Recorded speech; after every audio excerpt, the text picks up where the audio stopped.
¿Cuánto podemos decir gloria a Dios? Más fuerte, que se oiga en el cielo. Amén. En esta noche estoy bastante perturbado y en cierta forma podríamos decir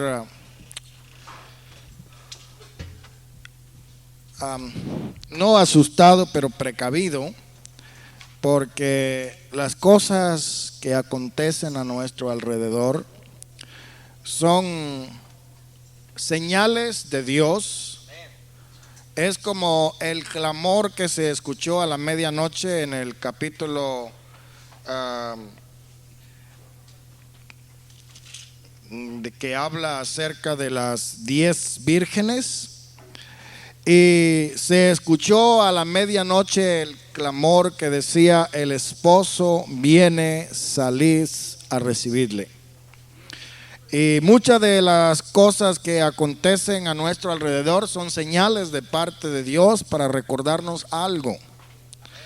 Algo que la iglesia tiene que estar siempre recordando y haciendo memoria. Y eso es que el Señor no tarda su venida como algunos la tienen por tardanza. En esta noche quisiera leer una parte del capítulo 24 del libro de San Mateo. En el libro de San Mateo capítulo 24 encontramos nosotros la lectura que nos declara muchas de las cosas que acontecerían en los últimos tiempos. Dice el verso 1: cuando salió Jesús del templo y se iba, se acercaron sus discípulos para mostrarle los edificios del templo. Y respondiendo él les dijo: ¿veis todo esto? De cierto os digo que no quedará aquí piedra sobre piedra que no sea derribada. Y estando él sentado en el monte de los olivos, los discípulos se le acercaron aparte diciendo: dinos cuándo serán estas cosas y qué señal habrá de tu venida y del fin del siglo. Una de las cosas que interesan más al ser humano es conocer las cosas futuras. Sin embargo, hay muchas cosas que gracias a Dios no conocemos. No conocemos qué va a pasar el día de mañana. Por eso la Biblia dice: no os afanéis por el día de mañana, porque cada día traerá su propio afán. Cuando le preguntaron a Jesús: ¿restaurarás el reino a Israel en este tiempo? Él dijo: a ustedes no les toca saber las cosas que solo Dios tiene en su sola potestad. Amén. Hay mucho movimiento acá, así que por favor me hacen el favor de ayudarme con los niños. Entonces, hay ciertas cosas que Dios se reserva. Una de las cosas que el Señor se ha reservado con más celo es el tiempo del retorno de Cristo a la tierra. Hay muchas personas que todavía están confundidos esperando la segunda venida de Cristo y el fin del mundo. Usted le pregunta por qué razón están en la iglesia, le dice: porque yo quiero irme al cielo cuando me muera. ¿Y después qué? Después voy a estar en el cielo por toda la eternidad. Hay algunos que piensan que la iglesia está esperando la segunda venida de Cristo, literalmente. Y con toda la delicadeza posible de no confundir a nadie, yo puedo decir que la iglesia no está esperando la venida de Cristo a la tierra. O por lo menos debemos entender que la venida de Cristo a la tierra o el retorno de Cristo por segunda vez tiene una doble fase. En la primera fase se está refiriendo a lo que se conoce comúnmente como el arrebatamiento de la iglesia, o lo que se llama también el rapto de la iglesia. Y aunque la palabra arrebatamiento y rapto no aparece en esa forma, tenemos nosotros la profecía bíblica que encontramos en el libro de Tesalonicenses. El libro de Tesalonicenses, en el segundo libro de Tesalonicenses, no, perdón, primero, y en el capítulo 4. Y ahí nos dice la palabra del Señor en el verso 16, porque el Señor mismo, con voz de mando, con voz de arcángel y con trompeta de Dios, descenderá del cielo y los muertos en Cristo resucitarán primero. De manera que en lo que nosotros llamamos, en lo que llamamos el rapto de la iglesia o el arrebatamiento de la iglesia, va precedido por lo que se llama la resurrección de ¿quiénes? La resurrección de los muertos. Pero no la resurrección de todos los muertos, sino de aquellos muertos en Cristo. Porque los demás muertos están reservados para la segunda resurrección. Y la Biblia dice: bienaventurado y santo el que tuviere parte en la primera resurrección. Porque la segunda muerte no tiene potestad contra ellos. ¿Y cuál es la segunda muerte? El lago de fuego y azufre. De manera que va a haber en cierta forma la primera resurrección de los muertos en Cristo, y luego la resurrección de todos los muertos para ser juzgados en el tribunal del gran trono blanco. Por eso dice aquí la palabra de Dios que el Señor mismo, con voz de mando, con voz de arcángel, con trompeta de Dios, descenderá del cielo y los muertos en Cristo resucitarán primero. ¿Y luego qué? Nosotros, dice Pablo, porque estaba vivo, los que vivamos, los que hayamos quedado, seremos arrebatados. Por eso también hablamos del arrebatamiento. Esa es la palabra que se utiliza para rapto. Cuando alguien es raptado, es arrebatado en cierta forma violenta. El arrebatamiento, dice, arrebatados juntamente con ellos. ¿Quiénes son ellos? Los muertos en Cristo que resucitaron. Y dice, arrebatados juntamente con ellos en las nubes para recibir ¿a quién? Al Señor. ¿Dónde? En el aire. De manera que aquí vemos que el Señor Jesucristo todavía no viene a la tierra, sino que Él viene por la iglesia. Y nosotros sabemos que la iglesia tiene el Espíritu de Dios, el Espíritu de Cristo. Porque la Biblia dice: si alguno no tiene el Espíritu de Cristo, el tal no es de Él. Y sabemos que el Señor nos ha dado el bautismo del Espíritu Santo, que es el sello del Espíritu, las arras del Espíritu, con el cual nos identifica para el día de la redención. Entonces, ese poderoso imán divino va a recoger todo aquello que es de Él. De todos los rincones de la tierra subirán a las nubes para recibir al Señor. Dice, y así estaremos siempre con el Señor. Ahora, aquí no dice que estaremos siempre con el Señor en las nubes. Porque acuérdense que cuando el Señor subió o ascendió, los que estaban allí mirando al cielo vieron una visión de ángeles que le dijeron, perdón, varones galileos, ¿qué estáis mirando hacia el cielo? ¿Por qué están mirando hacia arriba? ¿Qué están mirando?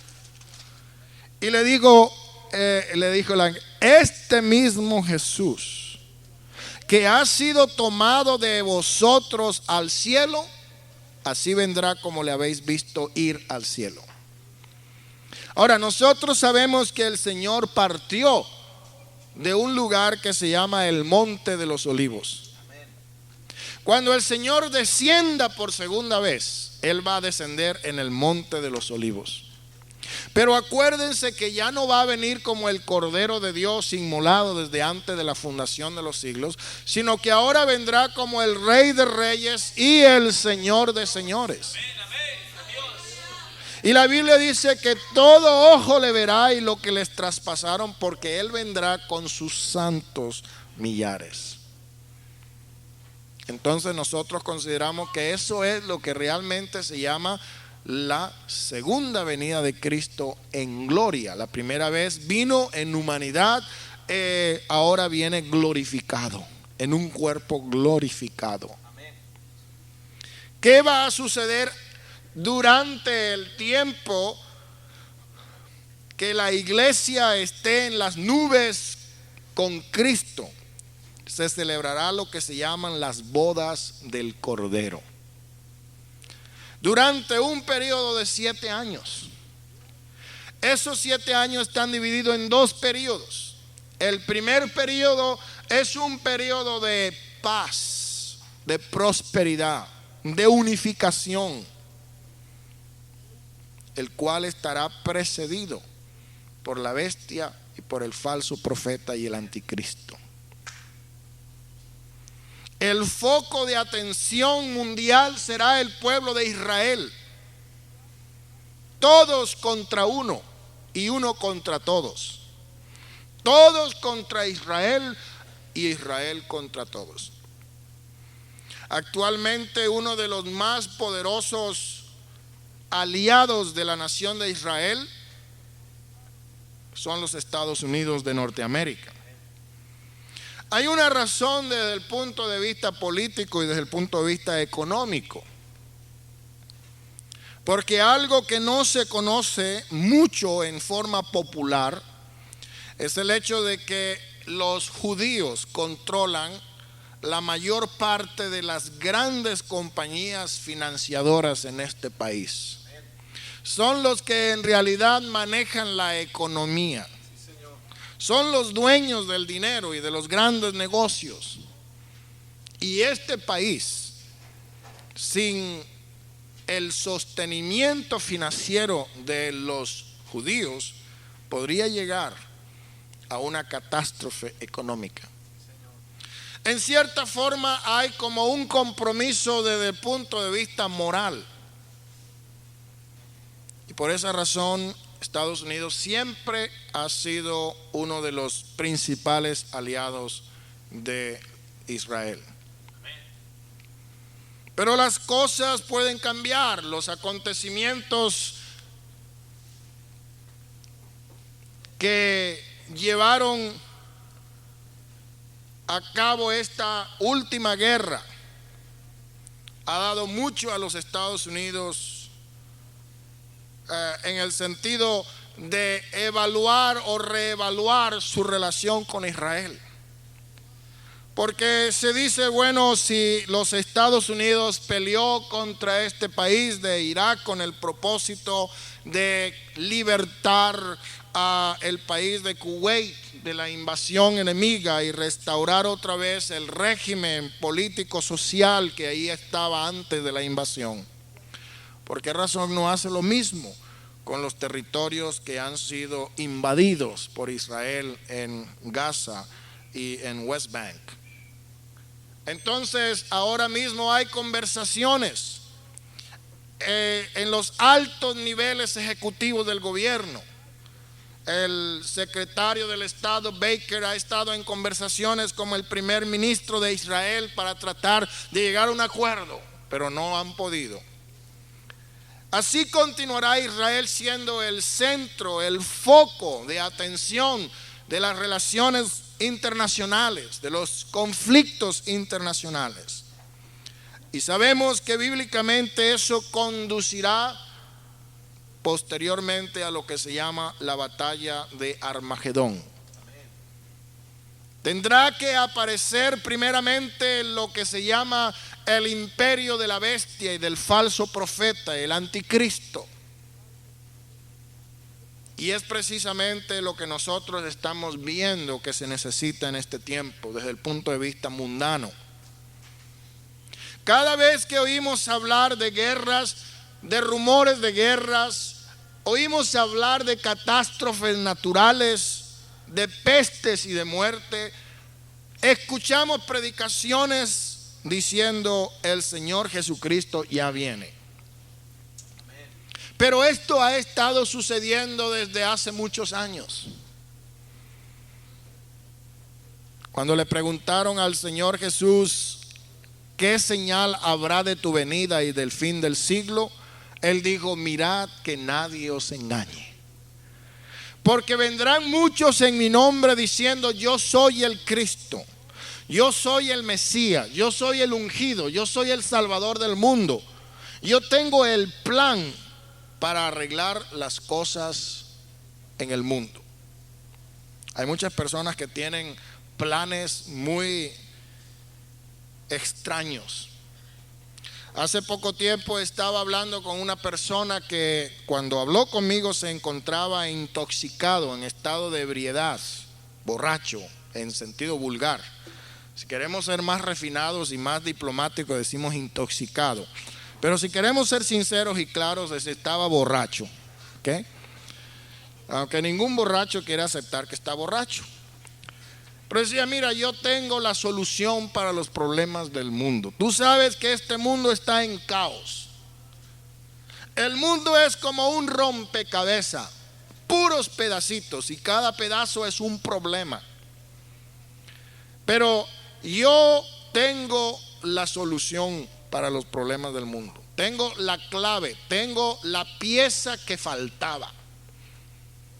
Y le digo, qué bueno. ¿Y de qué se trata?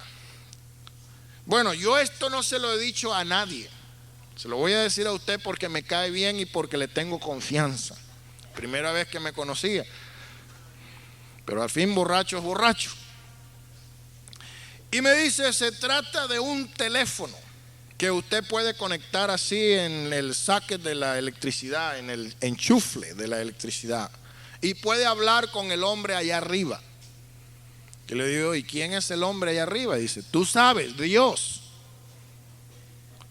¿Y cómo pretendes arreglar los problemas del mundo? Bueno, yo conecto este aparato y yo hablo con el hombre allá arriba y le pregunto la solución para los problemas, y así voy a resolver todos los problemas del mundo.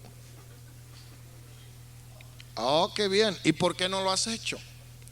Porque no he encontrado todavía una persona que financie mi proyecto, pero estoy a punto.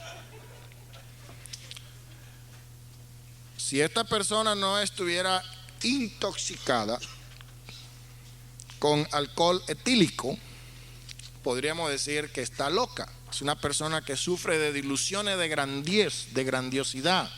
Es una persona que debe estar en el manicomio. Pero aunque les causa risa con cierto cinismo, hay muchos que han ostentado esa grandiosidad de ser los salvadores del mundo y de tener estos maravillosos programas para resolver la crisis mundial.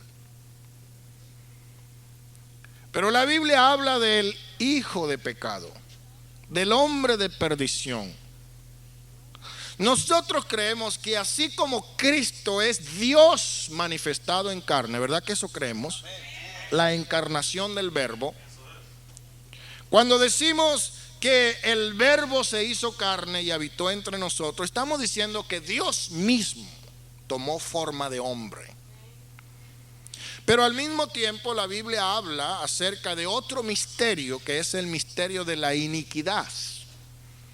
Es lo opuesto. Y el misterio de la iniquidad quiere decir que así como Dios se humanó en Cristo, el mismo diablo se va a humanar en el anticristo, en el hombre de iniquidad. Y ustedes saben, porque son estudiosos de las Biblias, que el diablo es muy poderoso. ¿Cuántos creen que el diablo es muy poderoso? Pero hay algo que nosotros también sabemos, y es que solamente Dios, el Dios verdadero, del cual la Biblia habla y enseña, es el único que es todopoderoso. Por eso es que nos dice la Escritura, más poderoso es el que está con nosotros que el que está en el mundo. El diablo es poderoso, pero el que está con nosotros es más poderoso que el diablo. Amén. Entonces, aunque el diablo tiene poder, Dios es mucho más poderoso. Dice la Biblia que hay algo que detiene, ya está en operación el misterio de la iniquidad. Ya está preparado el escenario para la aparición de la bestia, del anticristo, del falso profeta. Sin embargo, hay algo que le detiene. Y nosotros creemos que lo que detiene la manifestación del misterio de la iniquidad es la presencia del Espíritu Santo en la iglesia. Pero cuando la iglesia sea arrebatada, cuando la iglesia salga de la tierra al cielo, entonces Él va a comenzar a actuar. El primer plan es el establecimiento de una economía mundial. Ya, por ejemplo, en algunas regiones se está hablando acerca de la unificación del mercado común europeo. Hemos estado escuchando hablar recientemente acerca del mercado común norteamericano, que incluye un tratado de libre comercio entre los Estados Unidos, México, Canadá. Hay otras uniones a nivel de la región latinoamericana que tratan de buscar la solución mancomunada de todos sus problemas económicos, políticos, sociales. Esto no es otra cosa que antecedentes de lo que sería el reinado del anticristo. El gobierno de un solo hombre sobre todas las naciones. Esto ya está preparándose. El establecimiento de un sistema religioso, de un sistema de creencias. Una de las cosas que nosotros leemos en el libro de Daniel es que el imperio de Nabucodonosor era un imperio muy vasto, muy grande y muy variado. Habían diferentes lenguas, diferentes culturas, diferentes dialectos.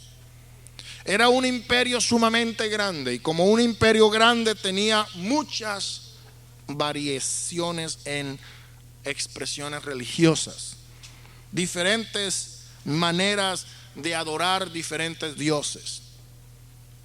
Y una de las cosas que dijo Jesús se puede aplicar en esta noche al reinado de Nabucodonosor. Una casa dividida contra sí mismo no puede permanecer.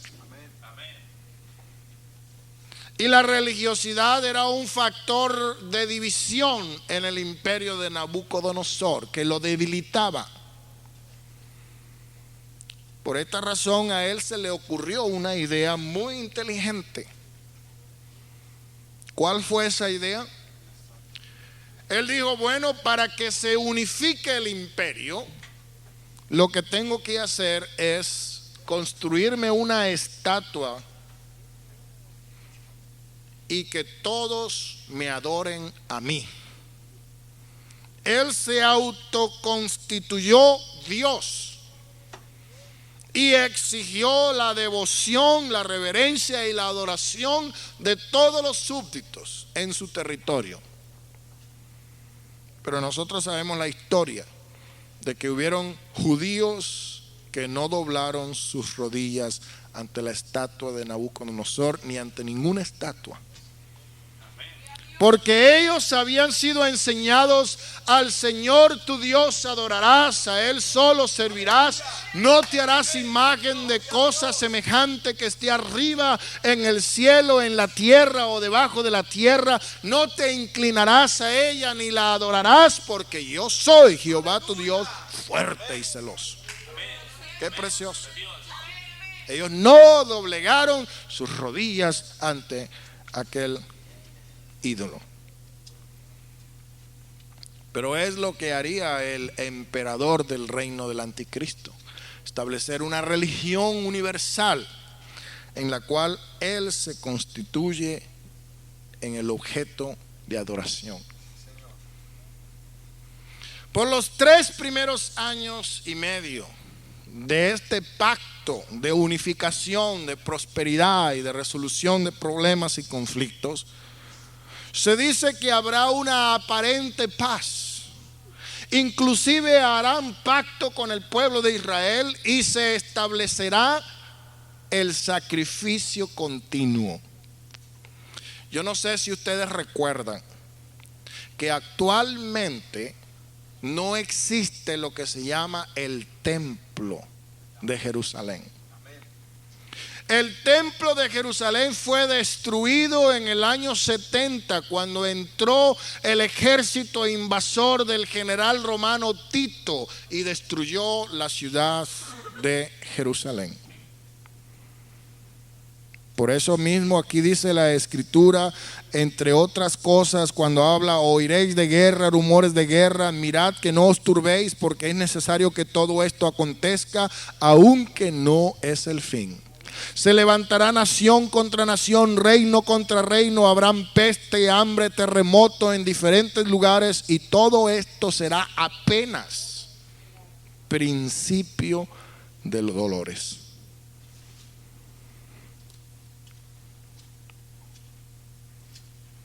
Principio de dolores.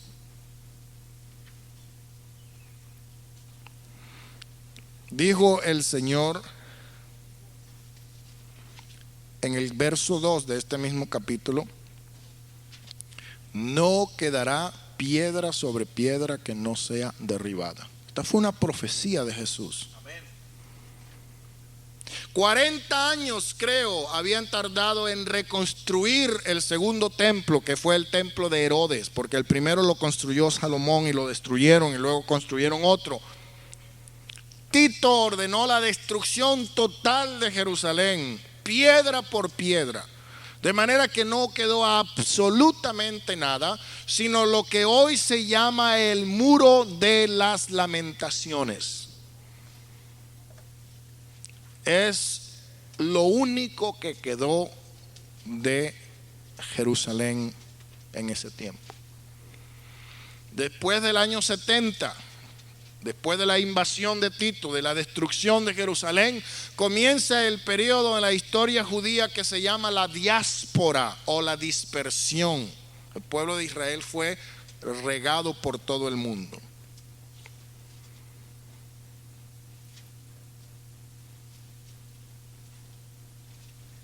Hablemos un poco acerca de guerras, rumores de guerras. Hemos oído mucho acerca de la guerra en Kuwait, pero tal vez eso en cierta forma opaca el hecho de que hay guerra en El Salvador, que hay guerra en Guatemala, que hay guerra en las Filipinas, que hay guerra en África, que hay guerra en Afganistán, que hay guerra en Pakistán, que hay guerra en Irlanda, que hay muchos lugares en la tierra en este mismo momento en el cual hay guerra. El temblor, el terremoto que azotó a Costa Rica ayer después de las 4 de la tarde alcanzó 7.4 en la escala internacional. Es un terremoto muy devastador comparado como el que hubo en México, en Guatemala, en Nicaragua, en Caracas y otros lugares del mundo.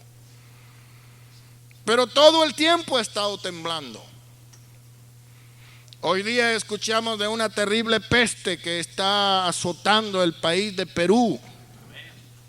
La peste del cólera está afectando otros lugares vecinos como el Ecuador, una región en Colombia que tuve la oportunidad de visitar que se llama Tumaco, en el departamento de Nariño, en el Pacífico. Está siendo azotado terriblemente por este mal llamado cólera. Hay otras pestes que están afectando muchos niños en África, en India, causando desnutrición y muerte. Y todo esto son señales que nos dan a nosotros una advertencia que algo está por suceder. Volviendo otra vez al templo, le digo, no existe ahora el templo, porque el lugar donde estaba el templo de Herodes vino a formar parte de la propiedad en la cual se levantó lo que se llama la mezquita de Omar o la mezquita de la roca. Ahí ustedes pueden ver un templo musulmán con una bóveda muy hermosa, dorada. Algunos lo llaman the Dome of the Rock, la bóveda de la roca, o la mezquita de Omar, o la mezquita de la roca. Supuestamente el mismo lugar donde está la mezquita de la roca o la mezquita de Omar es el sitio donde un día Abraham ofreció en sacrificio a Isaac. Eso lo dice la tradición hebrea.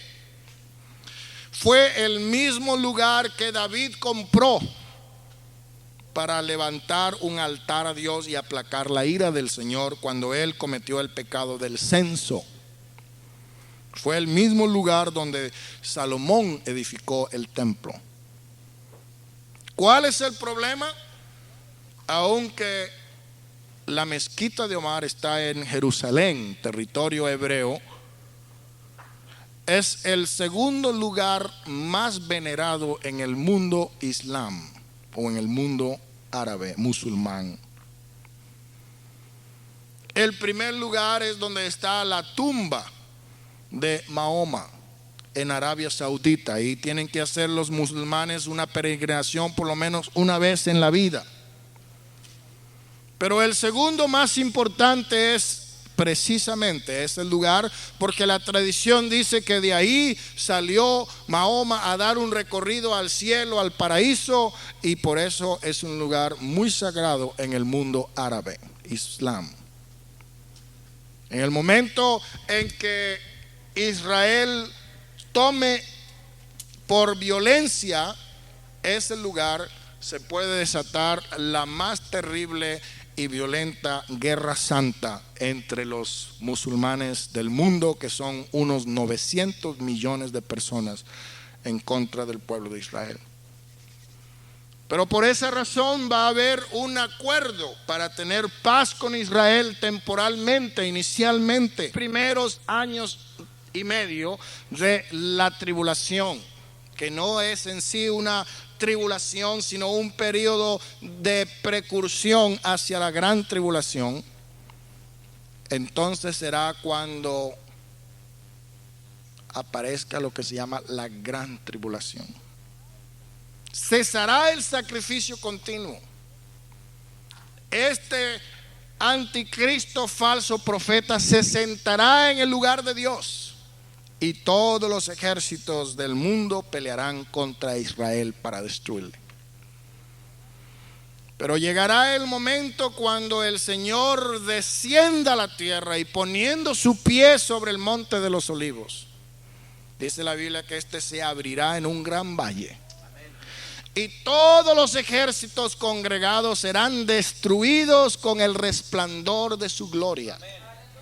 Invitará a las aves del cielo, que son los opilotes, los gavilanes, a comer banquete, carne de príncipes y de reyes.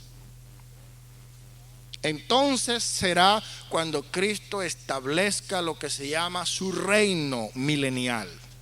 Milenial quiere decir de 1000 años. El reino de Dios en la tierra es Cristo mismo reinando desde Jerusalén con su iglesia. Por eso la iglesia resucitada formará parte de los gobernantes, de los príncipes de Dios en el reino suyo en la tierra. Por eso no debemos creer como los que dicen que solamente quieren ir al cielo y quedarse con Dios para toda la eternidad. La iglesia reinará con Cristo. En lo poco fuiste fiel, en lo mucho te pondré. Esa es la promesa de Dios para la iglesia. Ahora, es necesario que nosotros estemos atentos a estas cosas, porque algunas veces nuestra memoria nos falla. y nos acordamos de muchas cosas menos de lo más importante. Voy a leerle una escritura que está en el libro de San Pedro, primera de Pedro, capítulo 4.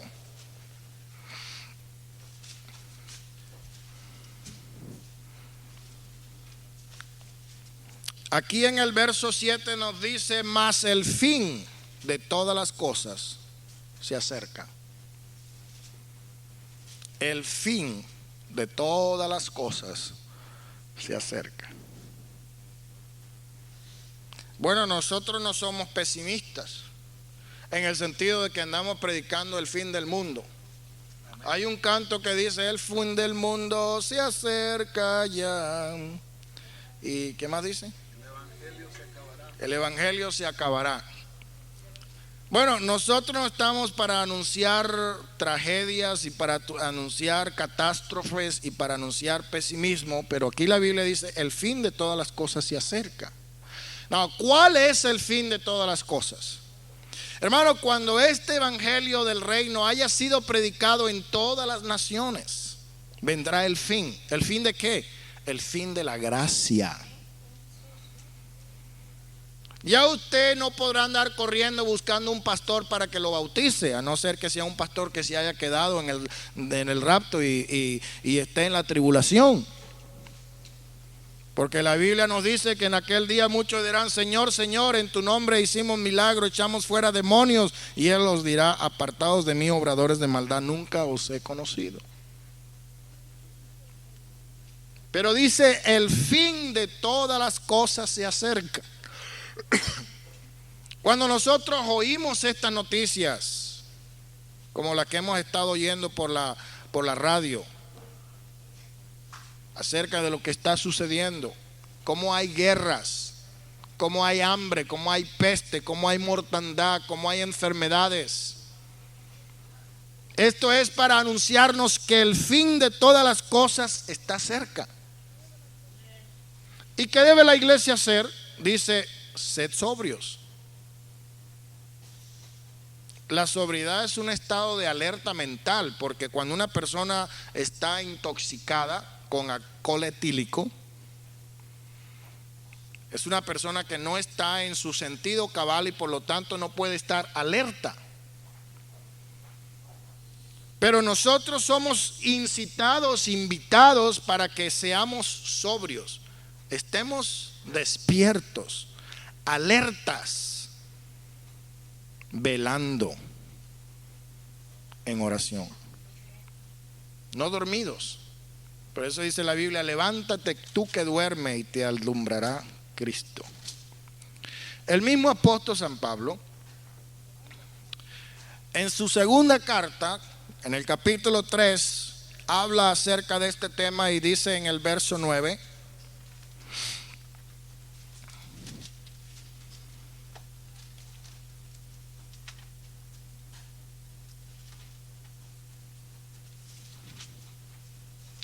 yo pienso que podríamos comenzar con el verso 3. Todo el capítulo 3 es hermoso, pero aquí el verso 3 dice: sabiendo primero esto, que en los postreros días vendrán burladores, andando según sus propias concupiscencias, y diciendo: ¿dónde está la promesa de su advenimiento?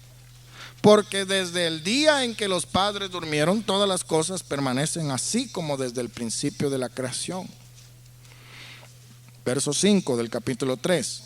Estos ignoran voluntariamente que en el tiempo antiguo fueron hechos por la palabra de Dios los cielos, también la tierra, que proviene del agua y por el agua subsisten. Por lo cual el mundo de entonces pereció anegado en agua. Pero los cielos y la tierra que existen ahora están reservados por la misma palabra, guardados para el fuego en el día del juicio y de la perdición de los hombres impíos. Verso 8. Mas, oh amados, no ignoréis pues que para con el Señor un día es como 1000 años y 1000 años como un día. El Señor no retarda su promesa, según algunos la tienen por tardanza, sino que Él es paciente para con nosotros, no queriendo que ninguno perezca, sino que todos procedan al arrepentimiento. Ahora, la clave aquí está el verso 10, dice, mas el día del Señor vendrá ¿cómo? Como ladrón en la noche. Si los ladrones le avisaran cuándo van a robar a su casa, usted no saldría, sino que se prepararía con una escopeta, ¿verdad? O un garrote, un palo, le pondría una trampa al ladrón y lo pescaría y lo entregaría a las autoridades. Pero el Señor vendrá como ladrón en la noche, sin avisar, en los cuales los cielos pasarán con gran estruendo. Eso quiere decir una tremenda explosión. Los elementos ardiendo serán deshechos, y la tierra y las obras que en ella hay serán quemadas. Aquí está hablando, hermanos, ya posteriormente a lo que se conoce con el nombre de el milenio, posterior al juicio del gran trono blanco y todo eso. Pero también en la escritura que estamos leyendo originalmente, en el libro de Mateo, en el capítulo 24,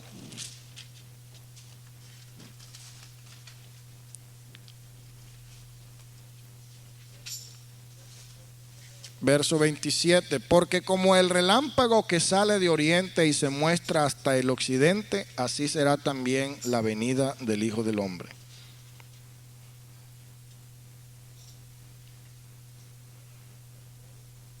El verso 33, también vosotros cuando veáis todas estas cosas, conoced que está cerca a las puertas.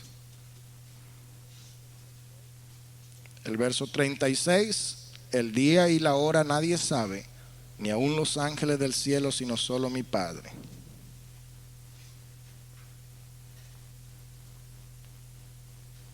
Aleluya.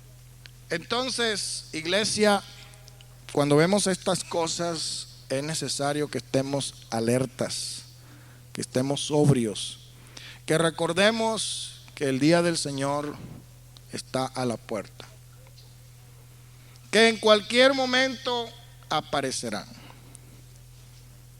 Hay algunos que piensan que la iglesia tendrá que estar en la tierra durante el periodo de la tribulación, y hay algunas escrituras que pueden ser utilizadas con ese propósito.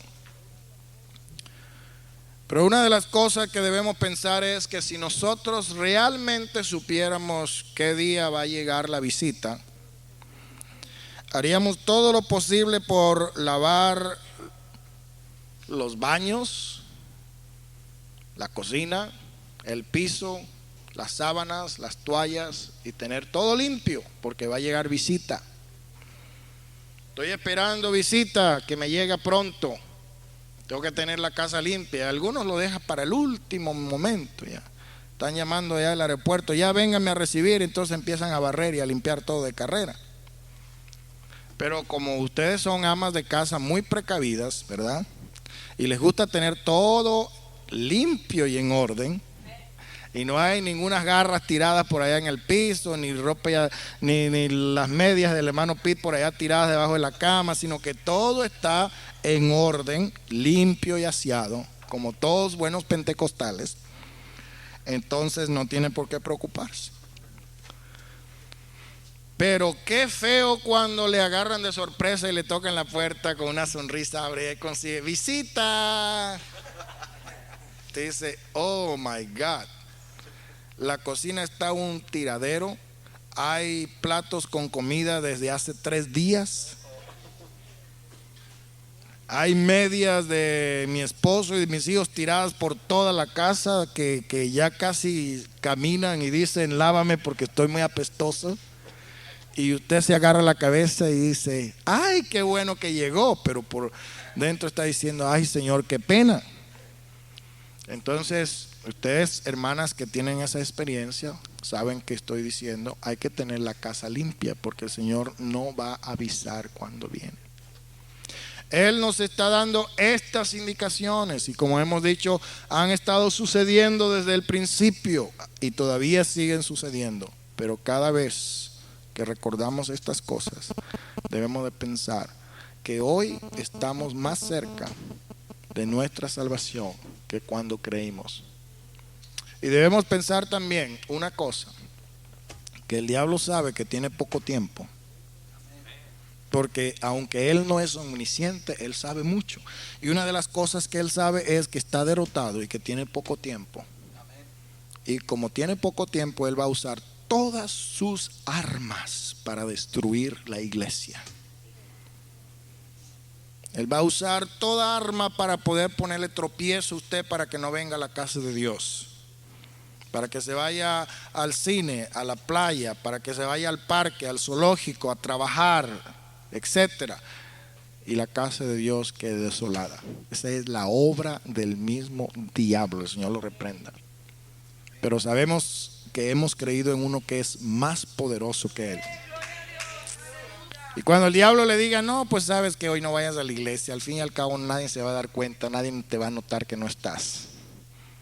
Dígale: diablo mentiroso, Señor te reprenda, tú eres mentiroso desde el principio y padre de mentira. Yo voy a hacer la voluntad de Dios. Que el Señor nos ayude. Ojalá que en esta noche, hermanos, usted pueda atesorar, almacenar su palabra en su corazón.